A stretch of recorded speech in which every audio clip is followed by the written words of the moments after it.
हाय नमस्कार मित्रांनो.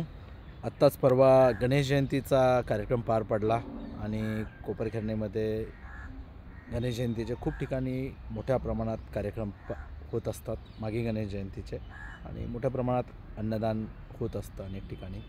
तर हे सार्वजनिक कार्यक्रम करत असताना माझ्या मनात विचार आले की आत्ताच्या या युवा पिढीसाठी आपण याच्यातून काय सांगू शकतो.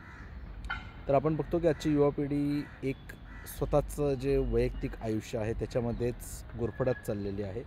सामाजिक गोष्टींकडे जरा बघायचा त्यांचा दृष्टिकोन बदलत आहे.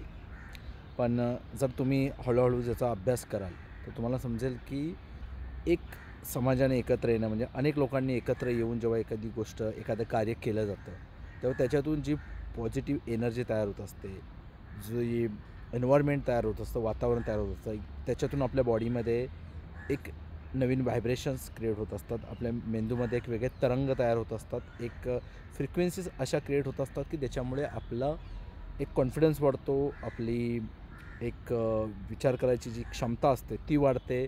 मोठा समुदाय आपल्याला हँडल करायचे जे स्किल्स असतात ते आपल्याला अशा कार्यक्रमांमधून शिकायला भेटतात, अनुभवायला भेटतात.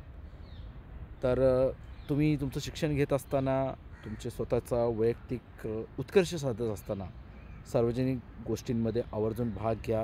एखादा गणेश उत्सव असेल, शिवजयंती असेल किंवा एखादी सार्वजनिक ठिकाणी होणारे कार्यक्रम असतात. मग लहान मुलांसाठीचे खेळ असतील किंवा एखादे ड्रॉइंग कॉम्पिटिशन ठेवली जाते किंवा विविध प्रकारचे महिलांसाठी काही फंक्शन्स ठेवलेले असतात. तर त्याच्यामध्ये आवर्जून भाग घेतला गेला पाहिजे.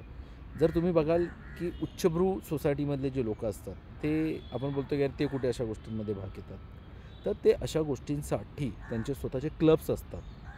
ज्या ठिकाणी ते आयोजित केलेले असतात कार्यक्रम, आणि दुसरे आयोजक करतात आणि हे लोक जाऊन तिथे फक्त त्या गोष्टींचा आस्वाद घेतात, भाग होतात त्या गोष्टीचा आणि आनंद घेऊन येतात. मिडियम क्लास आणि लोअर मिडियम क्लास म्हणजे गरीब क्लास आपण जर बोलला तर यांच्याकडे तशा प्रकारच्या क्लबमध्ये जाणं वगैरे हे काही शक्य नसतं. तर त्यासाठी आपणच आपल्यातल्याच लोकांनी पुढे येऊन पुढाकार घेऊन अशा गोष्टी करत असतात. तर त्या गोष्टींना आपण सर्वांनी प्रोत्साहन देणं गरजेचं असतं.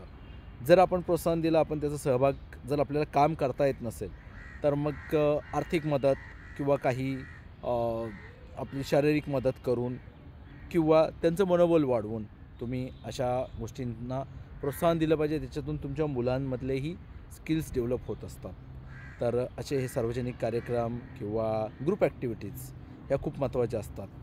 ते या गणेश जयंतीच्या माध्यमातून मला यामुळे जाणवलं, कारण की मी या गणेश जयंतीच्या माध्यमातूनच जे काही मी थोडंफार बोलतो, थोडीशी माझी स्टेज डेअरिंग आलेली आहे माझ्यामध्ये, किंवा मी माईकवरती बोलत असतो, किंवा माझे जे लिहिण्याचं माझ्यामध्ये जे स्किल आलेलं आहे ते या कार्यक्रमांमधूनच माझ्यामध्ये आलेलं आहे. तर नक्की तुम्ही देखील आपल्या मुलांना अशा कार्यक्रमांमध्ये इन्व्हॉल्व करा, सहभाग घ्यायला सांगा, तिथं पार्टिसिपेट व्हायला सांगा, आणि तिथे एक छोट्या छोट्या गोष्टी करत तिथून टीमवर्क ते शिकू शकतात.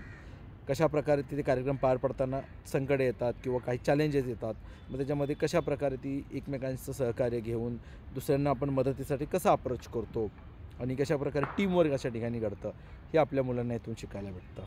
तर the moral of the story हे की तुम्हाला जर गोष्टी फक्त पुस्तकातून शिकायला नाही भेटत तर सामाजिक जीवनातून देखील तुम्ही भरपूर काही शिकू शकता. थँक्यू.